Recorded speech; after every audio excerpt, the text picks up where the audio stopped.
Does that thing work? Shall I press the red button a couple of more times and see if we're on? You always hate saying, I need to press the red button. Okay, press your red button. You can speak. Okay, I press the red button. You didn't do it. No, I didn't. Wow, so I really don't have a mute control for Roland. Oof, what's your talking with Roland all the time? Yeah, here you go. Welcome to the What's Your Baseline podcast. In this show, we talk about our experiences and lessons learned in enterprise architecture and business process management. What's Your Baseline is designed to be for everyone. Newbies who are just getting started with these topics, organizations who want to improve their EA and BPM groups and the value they get from it, as well as practitioners who want to get a different perspective and care about the discipline. Each episode will tackle different key topics, providing context, background, best practices, and stories from the road, inviting you to learn from our challenges and successes, and demonstrating key tools to help you set up your practice and get the most out of it. I'm your host, Roland Wolt, and I'm joined today by my co-host, JM Erlinson. Hey, JM, how are you doing today? I'm doing great, Roland. It's another bright and sunny Monday here in Toronto, Canada. I look outside, I see a little bit of sunshine, a little bit of snow. Isn't that a nice winter day for you? How are you feeling, my friend? I can't believe it. It's gray here in Virginia. It's really gray. Oh. Wait, did you sign up for better weather and get worse weather? Yeah, it seems so. Yeah, it seems so. But anyways, hey, this is the life, you know. This is the life. So how do I get the connection now to the topic of our episode, JM? Well, hard pivot. Hi, folks. Welcome to today's What's Your Baseline episode, talking about structuring business architecture. Our opening definitely gave you the perfect clues as to what you need to do to understand everything we're saying today. But we're going to take you through a couple of different ideas and the same thing we normally do, the why and the how of our business architecture structure. Now, this is an important topic, Roland. I mean, I'm sure this is kind of the core competency of most of the folks who are our regular listeners. But if this isn't part of what you do, fantastic. This is a great way for you to learn. And if it is, don't worry. This will be a refresher with some new thoughts from us and some hopefully connecting into what you think. And we'd love to get feedback from people who are experienced practitioners on if we hit the mark or what we missed today. Actually, I disagree with you. Really? Because I think business architecture is a core element of any enterprise architecture. Ooh. And you can't do enterprise architecture without the business architecture. So it will be a very interesting conversation, I guess. I hope so. But maybe we get started with this. JM, what is a business architecture? That is a great question. What is your business architecture? So a lot of people think of business architecture in I see two flavors of it. I see one people thinking of it's from a bottom-up perspective. So business architecture is our processes and the order in which we do our processes and the structure that we see our processes. I have another group of people who think business architecture is our capabilities. It has nothing to do with our processes. It talks about the capabilities of the organization and the way in which we lay them out. You're both right and you're both wrong. And isn't that fun? That is true. They're both wrong because at the end of the day, I think it's even more. And for this, I like to pull out our good friends from the Open Group Architecture Framework. So why don't you answer it, Roland? What is their definition? Well, I don't know what their definition is because I didn't read the 900 and something pages lately. But when you look at those enterprise architecture frameworks, you see at the core of TOGAF, you see the ADM, the Architecture Development Method. And it's a big wagon wheel. I'm pretty sure when you Google TOGAF, you will see this as the very first image of it because it talks about the different views, you know, strategy view, business architecture view, data view, app view, technical view, and so on and so forth. And with that, I think business architecture is way more because it includes everything that's related to business. Or if you want to say it negatively, everything that is not strategy and is not on the lowest level, on the lower levels, like applications or technology or data. Right. So business architecture is your business. Exactly. And that leaves obviously a lot more to it. You see organizations, you see roles, you see risk and controls. And of course, you see capabilities and processes there. So processes roll up into that business architecture structure. Now, let's start talking about this as a question of value, because business architecture, I think it's a really great way of contextualizing things. But the question that a lot of people have, and when I talk to them, they say, I just want to model my processes. Why should I care about looking at an overall business architecture? I just do things and I want to understand what I do. Pitch me, Roland. Why should you, A, think about business architecture, and B, document out business architecture conceptually? Can we take a step back and remind me that I answer your question, because I think it's a very important one. When we think about business architecture, to me, it's structures, right? It's all those things, and you have a place for everything somewhere. But then there's also those terms like business process management and business process mapping. So I think those are activities that use a business architecture or parts of it, right? So business process mapping, guess what? It's the way of creating artifacts. And we will talk about that obviously at length in this episode, how to structure this and how to do this. Mm-hmm. But then you have a discipline, business process management, that also uses business architecture as its object. But the question is, does it include everything? Does it include risk and controls? Does it include capabilities? Does it include organizations, and so on and so forth? And when you ask a purist, the answer might be no, right? Because you just focus on the process itself. So to come back to your question, why should I care, right? I think you should care because you need to somehow understand, by the means of depicting something, what your business does.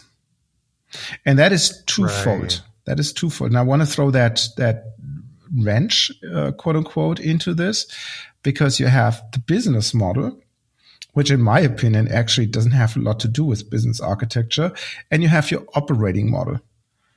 JM, does that resonate with you?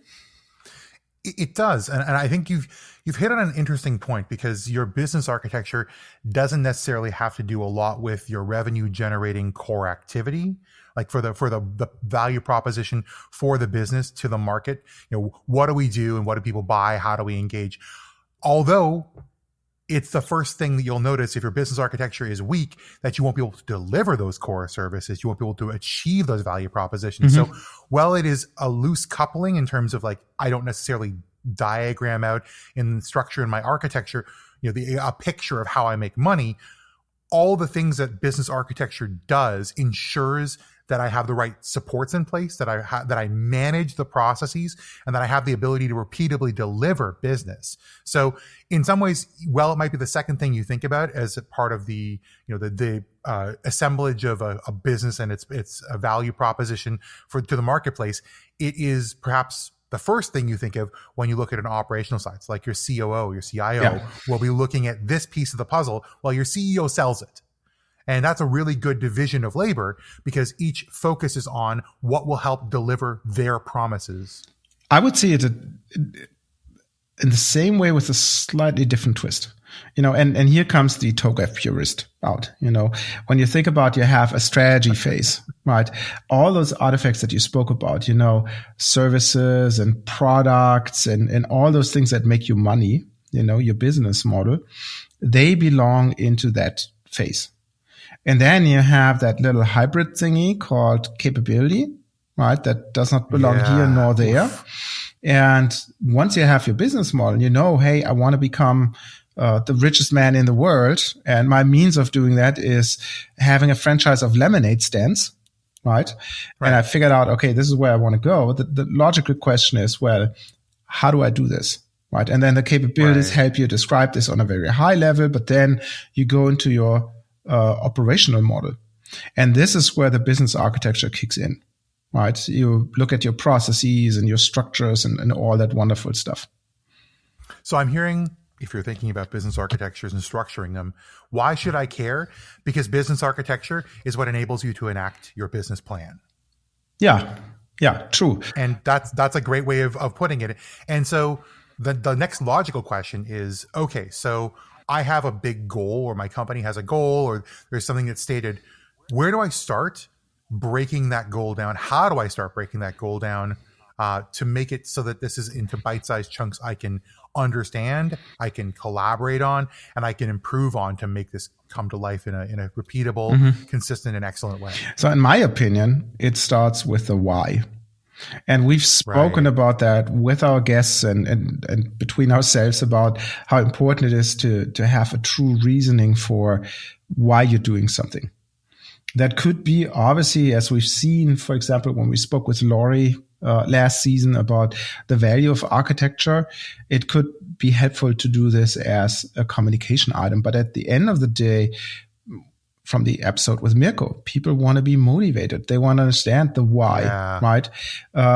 You need, when we think about our episode about business cases, you need to answer the why should we do this project? Why should we implement that new software? And all these type of things. So the why, to me, is the first step in that thinking, right? And it's derived from your business case, right? Or your business model. Absolutely. And that why is so important, even on an individual level, as a personal level. Remember that when you're creating this architecture, that you're trying to inform people as to how they contribute to the business value of the company, right? One of the things that I see a lot, and I deal with this in my daily life, is this disconnection between individual action and company outcome. So let's say your CEO or your CEO or is promising a number to the market, right? They're saying, here's what we're going to grow, here's what we're going to target, here's what's going to happen. And you're sitting at your computer, you're sitting at your job, doing your work, and you think, what is what I'm doing do to contribute to that, to moving that needle? And the further away you are, the harder that linkage is. Business architecture can be part of that continual link that helps you understand where you affect the outcomes of the company. And as a result, it motivates you. So when your CEO says, I need to increase our ARR, you can say, oh, these activities I'm doing fit into this process that's part of this capability, that's part of that delivering offering that helps to meet this number. And that motivation is your North Star as to why you even exist at the company. That's huge. I would say it in slightly different words, but it's exactly what you just said. So, or if I want to say it in a different example, to me, business architecture is like the vessel that holds your operating model. Right. Oh, so nice. When you think about your business model being the thing that motivates you to go through a door into a room, guess what? You have that shelf on the side. And that shelf has drawers and whatever areas where you can put stuff. And the business architecture is actually that shelf, right? And you fill it then with artifacts. You fill it with structures. You fill it with man-made decisions. And I think if you structure your business architecture well, you can obviously not only describe your business, your operating model, but you can draw the conclusion or connections to your business model, as you have said. Does it make sense? Yeah, that's like the strategy to capability to process alignment, process and architecture alignment, which is something we see, I'm sure, in your consulting time as well. We see a lot of disconnection. We see different stakeholder groups at different levels struggle to make those connections as their targets and directives aren't necessarily one-to-one represented in the way that it breaks down. So, you'll see like a level 1 or level 2 doesn't really decompose into a level 3 properly. Like there's a level 3 and there's directives, but sometimes it doesn't make the connect. When you lay out the business architecture in a way that allows you to highlight those gaps, now you have this, and I deal with this, dealing with it right now. Now you have this identification of misalignment. It's the disconnect. It's the disconnect that people have between what they get told by management or what they try to understand of what the businesses in which they're taking place and the real day-to-day actions. And that gives a void. And guess what happens if you have a vacuum, right? People tend to fill that vacuum, and then they come up with their own ideas, right? And they might or might not be aligned to whatever the organization wants to do, and that's typically not a good thing. Well, that's risk, right? You're adding individual guesses when you really The answer exists. It just wasn't communicated and aligned. And I said the word frustration. It is frustration for both ends of the architecture, right? Your executives are saying, why aren't people carrying out directives that help me achieve my targets? And people are saying, why don't the things that I do matter to people above me? Why does it seem like we're just spinning our wheels? And both people get frustrated, and the business ultimately suffers as a result. Which brings me to my favorite topic in all of technology. Please do. People, it's the damn people, you know? It is the damn people. And in this case, it's obviously the inability to communicate properly. Absolutely. And that's one of the things we're going to talk about today in the how section, is what it looks like to structure a business architecture and how to build that out. But I did want to start with a really important question about even the way you look at it, because there is a school of thought, and you can do both, but looking at business architecture as an exercise of end-to-end conceptualization or an exercise of functional decomposition. And Roland, I'd love to hear your thoughts on, first and foremost, let's define those two terms. And then let's talk about why one would approach this challenge from an end-to-end perspective and why would one approach the challenge from a functional decomposition perspective. Yeah, so typically you see this in processes, right? You don't see this in the other areas of business architecture. You know, there is no end-to-end organization versus a functional organization. There's just one. Right? People do certain things, or there is no end-to-end risk versus a functional risk. Well, maybe if I think about it, but anyways, so you typically see this more in processes, right? And one thing that I've seen, and interesting enough, that seems to be a situation where organizations say, "Oh, it must be either or," right? But to your question, what is it? So a functional decomposition, when we think about processes, is basically the breakdown of the processes that an organization does over multiple levels. Right? So you have a level 1 map, and that has little bubbles like HR and legal and strategy and finance and logistics and marketing and whatnot. Right? And then when you break it down over multiple levels, well, you drill down into this. You know, what is finance? Well, it's account payable, it's account receivable, it's asset management and whatnot, right? So, and then you decompose those processes even more. You know, what's accounts receivables? Oh, it's create invoice and it's whatever, process invoice and all these type of things, you know? And then on the lowest level, where you then have the who does what, when, where process view. Right, a BPMN diagram, for example, right, where you literally see the steps and you see the decisions that shall be made and how the process gets routed and which messages fly from left to right and up and down and all those wonderful things to make people's lives super complicated, right? So that's the functional decomposition, and there's quite a lot of concepts and frameworks around this that I'm pretty sure we're going to talk about this. But before we get to this, JM, what is an end-to-end then? Yeah, that's a good question. An end-to-end is just a different way of looking at the same information. So you're not capturing different stuff. You're just structuring it differently. And a lot of organizations see this as an end-to-end. Sometimes think of it as a value chain where you're essentially trying to achieve an outcome. So where a functional decomposition might focus on the grouping by an organization and its responsibility, and end-to-end will usually, or sometimes will have an owner over a customer outcome from cradle to grave of a process, or cradle to grave of a high-level value chain scenario, however you want to call it. So an end-to-end isn't going to be like finance. Finance plays a role, and it might repeat that role in other a whole bunch of different end-to-ends where they would do accounts payable for this thing, or might do invoice processing for this thing, but it's part of a larger chain. There's advantages to this. One of the good things about an end-to-end view is, first and foremost, it's very logical. So you don't have to think, oh, here are all the things account payable does. Well, what do they do them for? I don't know, whatever. Like these are the things you have to do. Well, why do you do them? end-to-end answers that question, because in the same way you might see a SIPOC, so that's a type of model, which is supplier input output, and in the middle is process, and then at the end is customer or consumer. That the end-to-end answers that question essentially every time, because you have previous and subsequent things that happen in the end-to-end. So I'm receiving information and I'm being demanded by something that happened before me, and then subsequent to me, something else is going to happen that's going to demand certain things from me.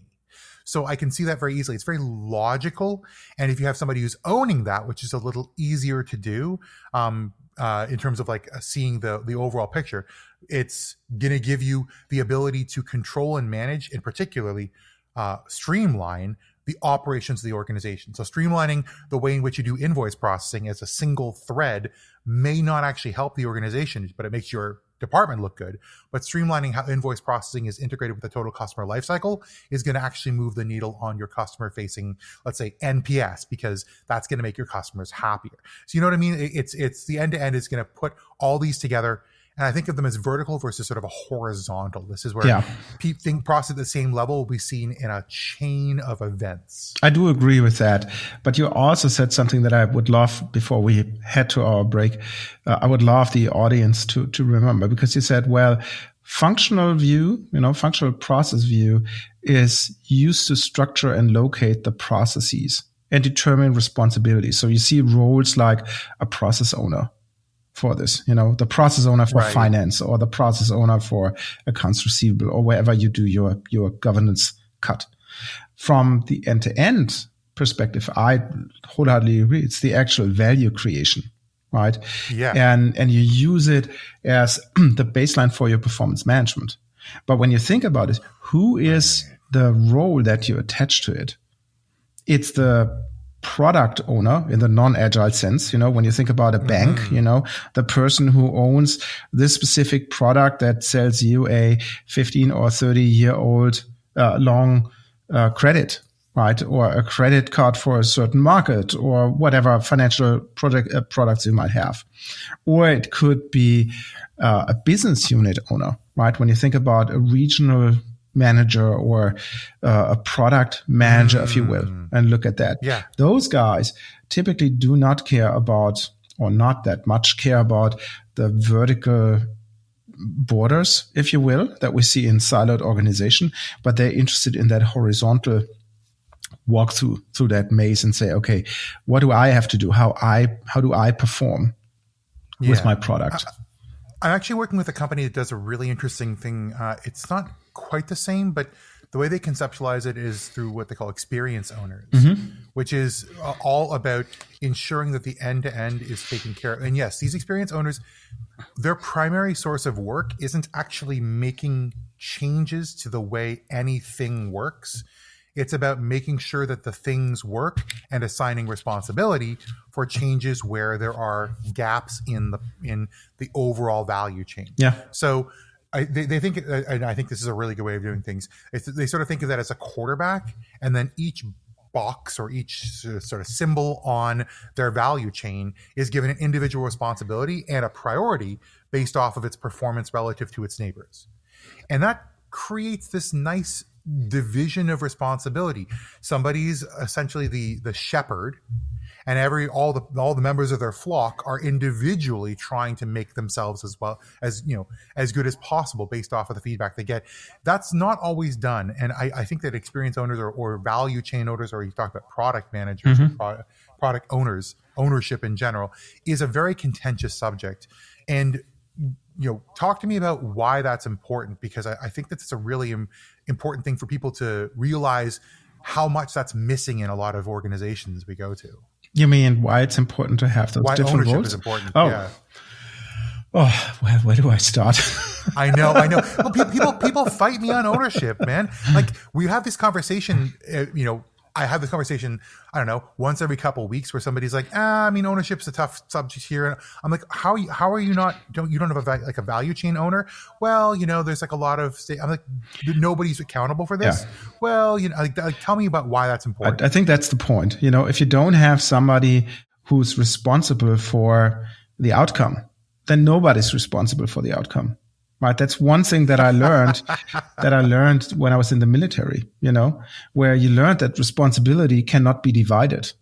It goes into one person, right? And that's the person who's the ultimate decision maker and says, yep, this is what we're going to do. And if you avoid determining who owns things, and that might be either vertically with the functional owners, process owners, or horizontally with end-to-end owners, it doesn't get done, right? Because there's nobody who actually has the oversight over the outcome. And the outcome, as we all know, is the main reason for processes to exist. Exactly. And I think that leads us very nicely to our first break, because we've been waxing poetic about the why. And I know people are eager to hear the how. But before we get there, we'll take a brief musical interlude with some new music that from our good friend, Mr. Jeremy Voltz, and think about two questions while we're listening. Number one is, to which degree have you seen or established that business architecture? And what have your experiences been with it? Has it been successful? Have you had challenges? Where have you struggled? Where have you thrived? We'll leave you for a second as we come back with our second section, the how.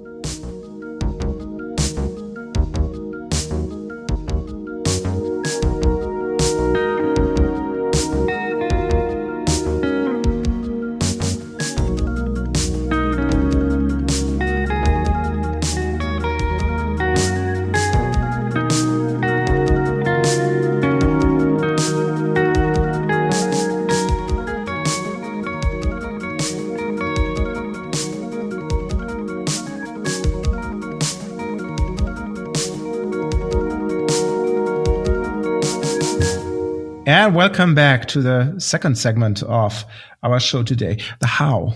And in this segment, we like to look at the two aspects that we just spoke about. What's the functional process hierarchy and what's the end-to-end view that we have. And we like to drill down a little bit deeper. So maybe JM, if you can rephrase about the first view, the functional process hierarchy. Why do we want to have this again? So this is perhaps it's the lowest hanging, easiest fruit, because the functional process hierarchy, fun fact, often looks a lot like your organizational structure. No, really? Exactly. Because the way in which you structure the roles in your company and your management from the top to the bottom, you're allocating ownership of processes, not by what they do as an overall picture, but what each individual business leader is responsible for delivering. So your functional process hierarchy is kind of a gimme when it comes to ownership, which, as we talked about before, is kind of hard to do. But when you say, this is your job, you are responsible for ensuring like on time, in full order delivery. All you do is supply chain, this piece of your supply chain.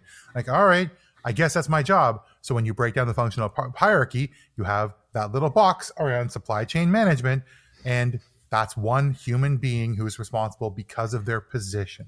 Yeah. So it's a very handy way of structuring things that kind of guarantees that it's sticky.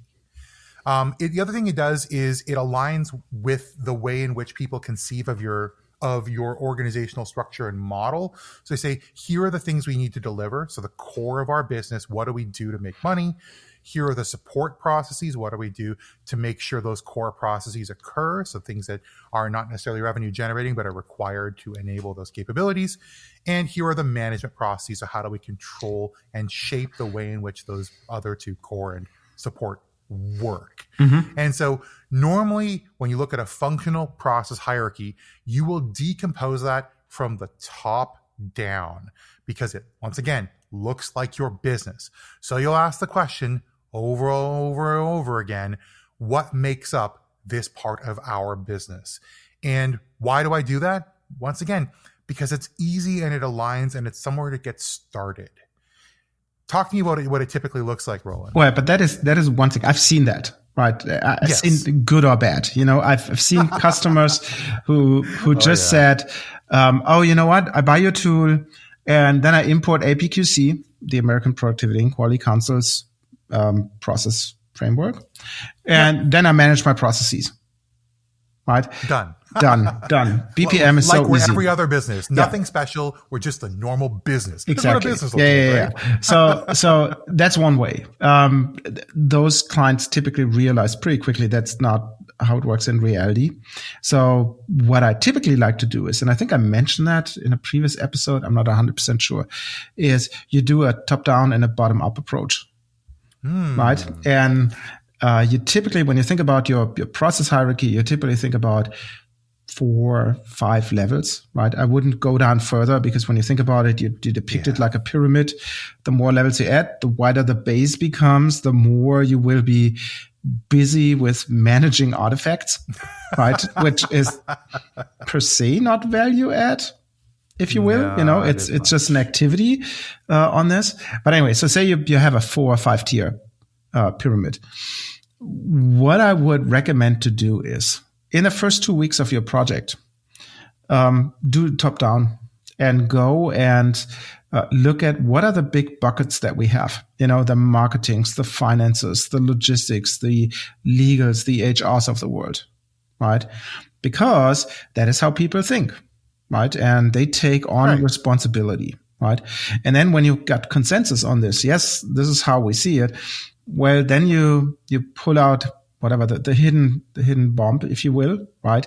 Because once you announce, hey, JM, you're now the process owner for process X, then you tell them, oh, by the way, these processes that you now own, they happen in different parts of our organization. No. And they're done differently in our organization. It's your job, JM, to make sure that all those things work together. Ideally in the same way or with as little variation as possible, right? So think about an ERP system, for example, especially ones that's made by a German firm that we don't want to mention here, right? Where if you don't do the finance module correctly, you're host, right? So you need to decide, do I do my accounting on a per project base or do it on cost centers or do it on something different, right? Whatever construct you have. But at the end of the day, you as an organization and JM as the process owner of the finance process in this example needs to make sure that concept exists, right? And that everybody who spends or receives money in the organization follows your concept. Yeah. The second thing that I would do is, and that's the first 2 weeks, right? Obviously, you do this for way longer. The second thing is, I would then switch to a bottom up, because when you look at something like an APQC, which you can import technically in your tool, right? What do you get? You get about 12, 13 main processes, right? And then you get them decomposed, which ends up, and I had one of my consultants do this, and I'm pretty sure she hates me for that. She drew it out on a big map. That's about 1,300 processes on a single piece of paper. Actually, we taped it together with letter size printouts, so that was fun to get a big wallpaper. You will notice that this structure most likely does not look like your organization, right? It gives you a hint to get there, but you need to figure out on the lower level what you actually do. And the best way to do this, in my opinion, is to look at your projects, right? What are your running projects that you have, or the projects that you just closed out? What did they do? Oh, you implemented a new software for X, right? Or you rolled out scanners in your warehouse, or you built this latest IoT thingy that optimizes your material flow in wherever, right? Or you think about what you planned. And that's obviously the things that are important for your organization. And they have processes, right? Processes in the sense of value streams. Because at the end of the day, somebody might have thought about, why do they want to spend $20 million for this project, right? Yeah. So that could give you a good indication of, hey, where do I start and where do I end, right? And based on that, I would fill back in the functional decomposition. Yeah, but remember these structures, particularly if you're thinking about structures that are coming in from reference architectures. We've talked about this before a little bit. But those are going to be bread and butter processes that are common across your industry, or common across all industries, things that everybody needs. I mean, everybody or most organizations need some form of HR processes Yeah. that are relevant for running the business, but they are never going to be your differentiating processes. If they're on those lists, you have to do them wildly differently in order to differentiate yourself if you think that's a specific customer value to doing that differently, or you're going to have to adapt that list to match up with what you believe your unique value differentiator is in the marketplace. We talked about that with Dan a little bit. Yeah, I think it's both, JM, to be quite honest. So first of all, you get those process frameworks also in an industry flavor, right? Oil and gas, how do I identify the site where I want to test drill and what do I exploit and all these type of things. That does not mean just because your competition does the same, that does not mean that this is nothing where you can excel it or which makes a difference in your industry. Or think about healthcare. When you do pharmaceuticals and all that stuff, you have to follow the FDA rules. So I think that's not per se bad, but I agree with you on the other half. One, you have to execute well on those processes to be different than your competition. Better customer experience, better, more responsiveness and whatnot. Or a vastly lower price or whatever, like what Dan said. But there also might be processes where you really make a difference that are truly different than what your competition does. So I think it's both. And then you're looking at benefits and disadvantages of starting with this functional process hierarchy. So, I mean, first and foremost, I think that we talk about non-differentiating processes being available. That is a real big jump start. So when you look at a functional process hierarchy, you can shortcut the work you would normally have to do in terms of thought leadership by cribbing off of other people's thought leadership, and it will still work for you. So you don't necessarily have those end-to-end views of how my business operates, but you're going to have a business to operate, as in your structure of capabilities will be laid out so that if you ran them all, this would be functional. And and you can report out on it because you're also seeing all the places you need to pin in to get KPI values from. And you can, that's the other thing, you can benchmark really easily because everybody in the industry does it. There are more readily available reports. You go to Gartner or Forrester, you can benchmark these particular things. I mean, geez, you want to go look at retention rates on employees and the hire to retire end to end. These analyst firms are going to have some information for you. Am I doing well? Could I do better? And that's going to be a great way of connecting in executive outcomes with the work that's being done under their branch. I agree. And if you have no clue what to do, they give you a good orientation. Hint, hint for all the junior consultants that listen to this podcast. But there are also some disadvantages that come with that. The one thing that we already spoke about is it's just a structure. Right, you decompose it, but it doesn't tell you, well, how does your lower level process, the who does what, when, where process look like, right? And then you have the challenge to say, hey, where do I get this from, right? And back in the day, you could go and you could download SAP's reference process models, and they had the SAP steps in there, and they were not complete, but at least you had something. Where you say, oh, let's add some manual steps to it, and then it might be good enough. Today, I don't have seen a lot of those. Where you say it goes into depth, right? So then your question is, where do I get those from? And I'm pretty sure there's tons of consulting organizations out there who like to sell you their wisdom as reference content. Well, I think we've talked about this with one of our other guests, but I don't want to say that the time of mega ERPs has passed, but I mean, the time of mega ERPs has kind of passed. We have a lot more niche players now who are offering substantially more agile business automation tools. So you don't all conform to the 2 or 3 options you have for an ERP to run your business. Instead, you've got tens or hundreds of options for a combination of business automation and process business rules tools to work, customer facing tools, internal support tools. All these things are being put together you don't have to run on one system. And that makes it so that these reference processes of where everybody did it this way aren't necessarily so readily available. You're configuring better for your business, but it takes work. Yeah, but you don't have this from the other guys either, those Fair. small companies, because A, if they do something, they find it boring to draw processes, right? Or B, it's the tech heads who build a solution that's looking for a problem. And they have no clue how these things go. Oh, we're going to sell you a box of Legos and now you build your own, right? We're just the Lego provider. So this is also not good, right? To look at the poor guy who has to assemble it bottom up, right? To come back to our original question, how do we do the business architect or the functional view building? Right. And I think that is a lesson to be learned in the functional decomposition, is if you're working in a functional decomposition and you're somebody for whom you're here to solve problems, you're here to build solutions, don't solve problems. Ask what the problems are and then solve what people tell you.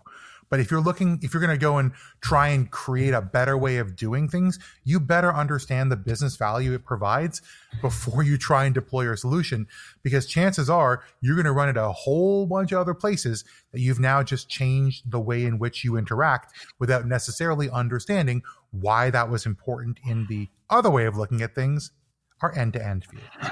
Or people just ignore you.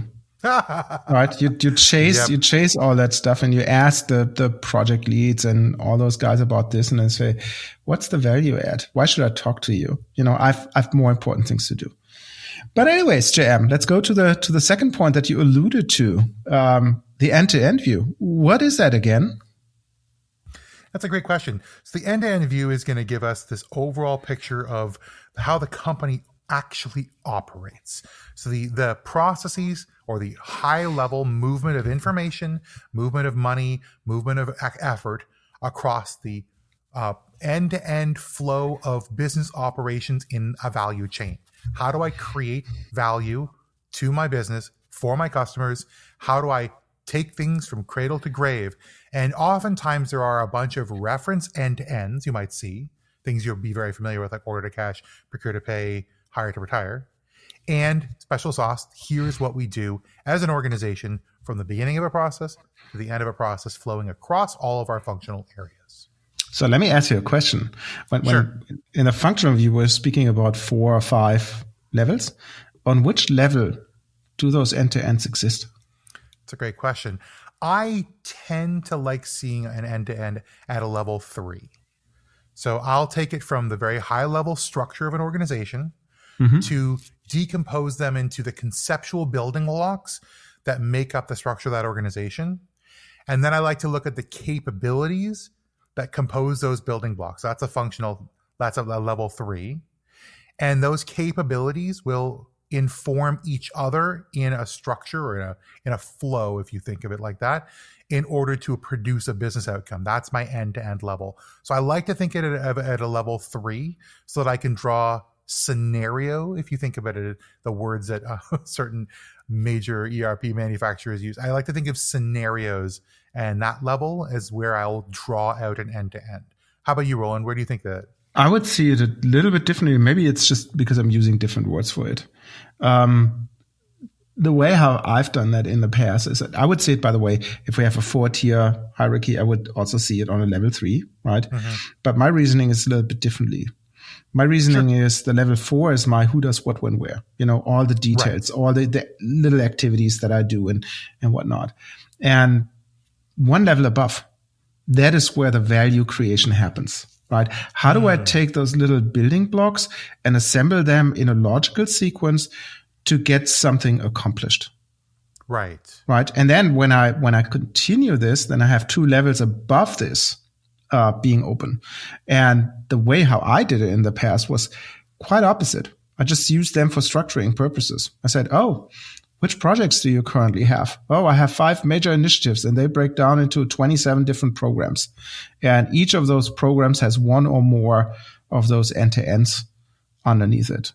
And then I just use this as a whatever library shelf drawer, whatever. You might remember the little what was it, 3x5 cards, right? Yep. That you pulled out, and I put on, okay, on this card I have 2 end-to-ends, right? And Jim Bob is the project manager. Obviously nowadays all virtual, no little library cards anymore and all that type of stuff. Yeah. So the question is how to get there, right? Because we talked before about how it's kind of a gimme with a functional decomposition because you already have alignment to that just based on the organizational structure. How do you get to an end-to-end, Roland? Because from what I understand, what I've seen, what I've done, that's a little more finesse than just saying you're responsible for X, do X. Give me the steps. Yeah, I agree. This is the holy grail. How do I structure this? And the big challenge with that is nobody will give you a guidance, right? Because what everybody does it slightly differently. So theoretically, if you read all those wonderful business books, they say, oh yeah, you have management processes and support processes and core processes. And the core processes are your value creation. So now you go from whatever, marketing to research and development to production to sales to whatever, right? On a very high level. That's not how I see end-to-ends in organizations.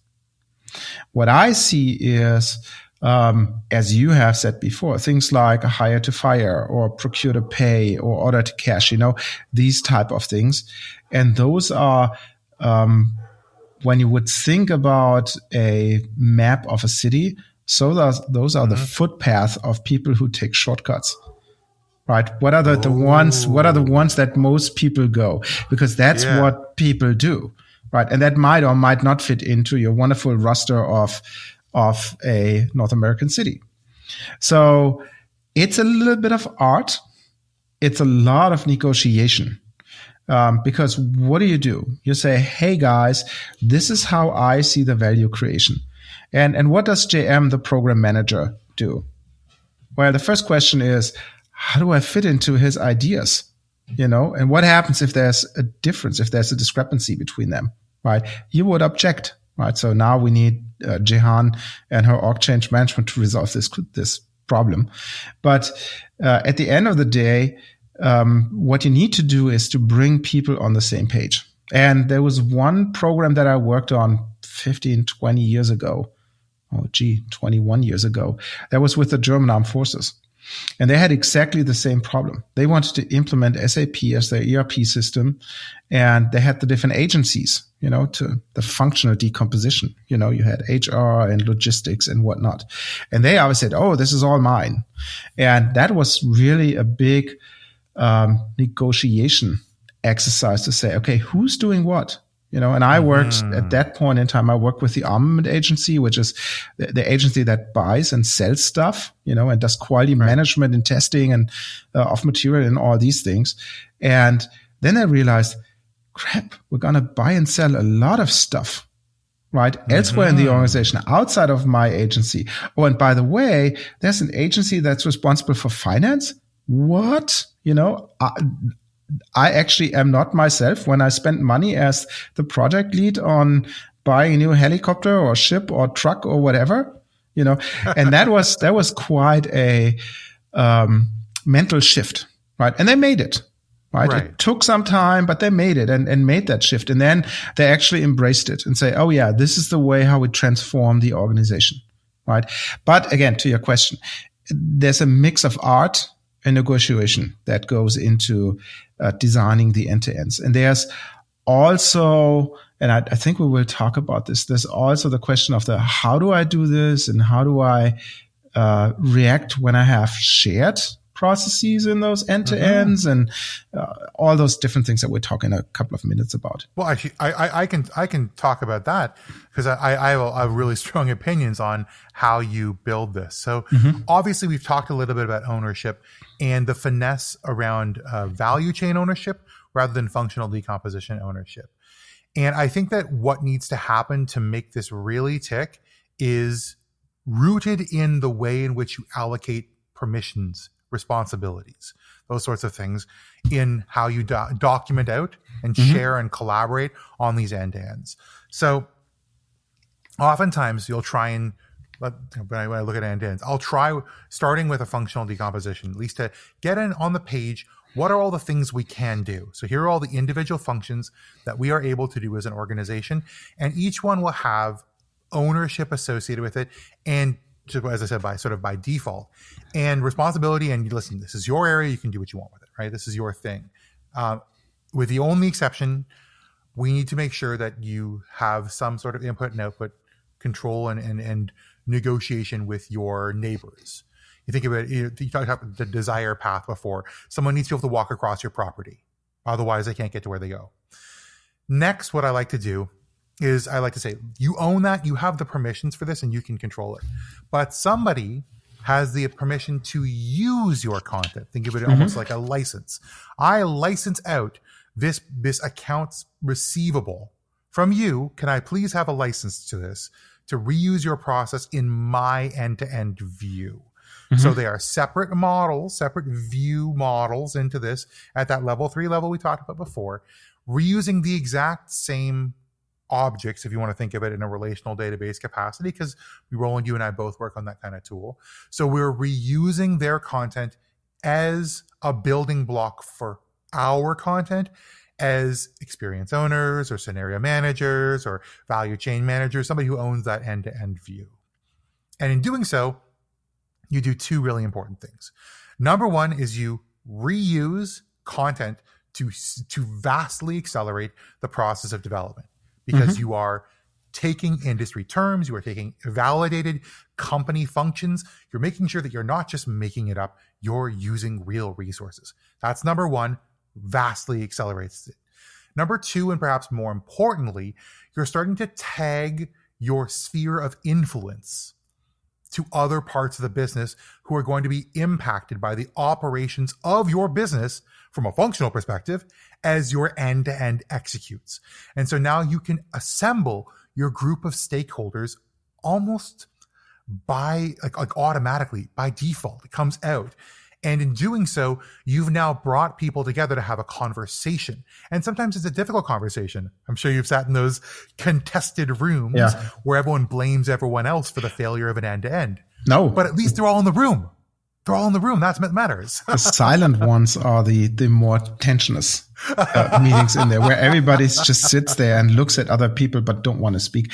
But one thing that I don't know if you mentioned it or if you forgot it or if you intentionally left it out, I don't know. One thing that I typically apply in those situations is I ask the functional owner to say, oh, give me people from your group so that they can model out your part in my end-to-end. So it's not just like you said, oh yeah, I just take the license from you. It's no. I want you guys to design it. You know, we're in the same boat, right? We need to accomplish a shared objective, right? And why should I invent something when you have the experts? And vice versa. If you want to have something from my little basket, I expect you to ask me to send you people to do this for you. Right. And I think that is one of the things that you should keep in mind when assembling those teams and working on those diagrams. I agree. And the other thing those people can do is they can kind of be you're like, I hate to say it, but like they're the ones who are getting beat up on about a really important concept, which is interfaces. Because those now what you're talking about is I have 2 of these functional building blocks that are adjacent and I have a line drawn between them. What does that line mean? Well, that line is a handshake. That line is a handshake that sometimes involves process execution, often involves data, certainly involves an operational notification, and needs to be managed. So now you have 2 people, 2 different owners, 1 line. Yeah. How do you do it? Well, sometimes you have 3 owners because you have a scenario owner, you have 2 functional owners. Those people who are brought in to be those, draw it out for me, show me, be part of the innovation process. Now they need to make an agreement, and we can draw that agreement up and visualize it in the way of whatever you want to choose, off-page connectors or process interfaces or what have you. But it is a relationship you are building, and that's going to make sure that when you operate this end-to-end, nothing gets dropped. And that's where, when you don't have it, you can start to pull out in big, I put the huge red gap. Yeah. And there's a huge value as an experience or an end-to-end owner. I've got a gap here I need to fill. Otherwise, we're going to have a bunch of customers just waiting because no one's owning this handover. That's one thing for sure. I wholeheartedly agree. Yes, you need to point this out. The other thing, remind me that I add a TikTok to the show notes where a father, he has two little kids, a boy and a girl, both in kindergarten, elementary school age, and well, they could write. So he was asking them to write down how to create a peanut butter and jelly sandwich. And then he took this and literally followed it by the word, what they had there. And it's so hilarious, right? So what you also have to do is you have to describe how you do the handover, right? You have to describe what do you expect, or in business terms, what are the requirements that you have to have, the type of information that you need, because it's not necessarily transparent for the individual working in a project or in a process to answer, why do I have to capture this? Why do I have to do this? Right? Mm-hmm. Why? Because they don't see how it's used further downstream. Right? So you will have to do this and explain it. The other thing that you also need to figure out when we're talking about how to create your end-to-end, and you said it in a half sentence, but let me just reinstate that. On the one hand side, you do have your functional view in your architecture tool. And then you have a second view, which is your end-to-ends that we spoke about and how the levels and how we define them. So on that level 3, so N-1, you would have your end-to-end mapped out, box A, box B, box C. They come from different functional areas and whatnot. But then each of those boxes underneath has a diagram, a BPMN diagram. Yes. And within that, you would model, and you mentioned the term scenario, you would model that scenario, right? So when you think about a procurement process, well, we just look at purchase orders for material. We don't look at purchase orders for services, right? So what do you need? Oh, we can have a free-form PO, or we can have a hard-coded in the system, select something. Oh, and then we have the auto-replenishment scenario, right? So now when you think about this, you did a limitation on your process. You say, I don't care about services, but then you still see those 3 different things, right? And you work those paths differently from each other. And at some point in time, they might come together in finance when you have to pay an invoice, right? Right. And particularly for like larger organizations, sometimes these scenarios are modeled on a regional level. Maybe. We understand that, there's different business units. Yeah. But this is the kind of thing that also becomes your best practices. So when you start to add measurement on these scenarios, and you can get them in a sort of a specific encapsulated fashion, you can say, okay, in this geo for this particular purpose, I'm seeing this value, and you can start to benchmark it for the organization. You can determine what's working. Mm-hmm. And sometimes that leads to this becoming a reusable asset for the organization. This end-to-end ends up being broadcast and becomes a best practice. That best practice gets rolled out, and suddenly the other parts of the organization are coming into alignment and actually performing better based off of. This is like a specific, you can see the edges of this, and that's actually really good. It makes it easier to transport. Yeah, which brings me to the last point. I want to be aware of the time here. Yes. It's well, how do you bring those things together? Right. Yes. Because, yes, the end-to-end scenario that you just described is absolutely valid. Right. So maybe you have a level 3A between 3 and 4, so 3.5, 3.5. Yeah. Yeah. Whatever that means. Or was it 9 3/4 in Harry Potter? I forgot. But anyways, so you have maybe an in between. So you might structure your end-to-end a little bit differently. But anyways, so that helps. But at the end of the day, I think what you need to do is, and this brings this section to a close, is you need to bring those 2 views together. And the easiest way how I describe this is, imagine you take all those different end-to-ends, the processes that you did, and you draw them on transparent paper. Right? What happens if you take those and lay them on top of each other? Well, the outcome should be your functional process. Oh. Right? So if you think about it, what is your end-to-end? Your end-to-end is your high-level Google map. You drive from New York to Philadelphia to Washington to wherever, right? And then you can drill down and you can say, oh, how do I avoid that damn traffic around Baltimore? And there's different options how you could do this, right? Sit it out, take the other beltway, take a wider gap, whatever, to get to DC, right? But at the end of the day, when you take those little detours that you just put out, it still should give you a complete map. In this case, of the East Coast, right? You have an understanding, where is New York? Where is Philadelphia? Where is Washington, DC? Right? So if you put those transparent layers on top of each other, and you look through, you should see the functional process. And that is something that you would have to manage too, right? Because what happens if your project, your end-to-end, is implemented? Yeah. Right? Yeah. People just leave. Yeah. Right? You're done. Right? And what happens with those artifacts? Yeah. Right? They collect dust. So it sounds like you need ownership both vertically in the functional view and horizontally in the scenario view, which I think we've been sort of alluding to. Yeah. Set up your program and set up your ownership and accountability structure so that you are respecting both ways of looking at your business architecture. Because at the end of the day, what you want to make sure is that you deliver on your value stream, but you also make sure that your vertical concepts are in sync. Yeah. Right?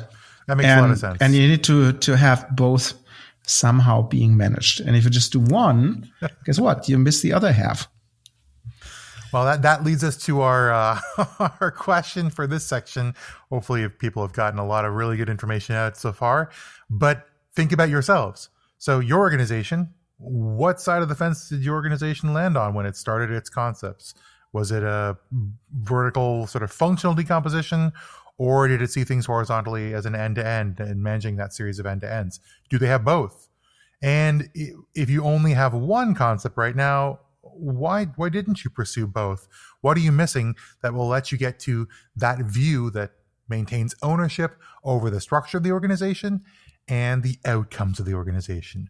We'll leave you for a moment and come back with our last section, our conclusions, and a farewell to this episode. The wind will blow, but it's just changing. It's just changing. The wind will blow, but it's just changing. It's just changing. The wind will blow, but it's just changing. It's just changing. It's just changing. It's just changing. The wind will blow. Welcome back. And JM, this is a super weird part of our show today, because that's actually typically the time of the show when I ask people, how can they reach our wonderful guest? So I think by now, JM, everybody knows how to reach you. So maybe I do it short. So a quick summary of the episode that we had today. So we were talking about what's business architecture, the vessel for the operational model that we have, and why should you care, and where to start, start with the why, and most importantly, create the alignment of strategy to your business architecture, the ops model. And then we dove deep into the two views, the functional and the end-to-end view, and we're discussing pros and cons. And at the end, we came back with the conclusion that, hey, you need to manage both, because both stick together. One is the big map, the other one is your trip from New York to DC.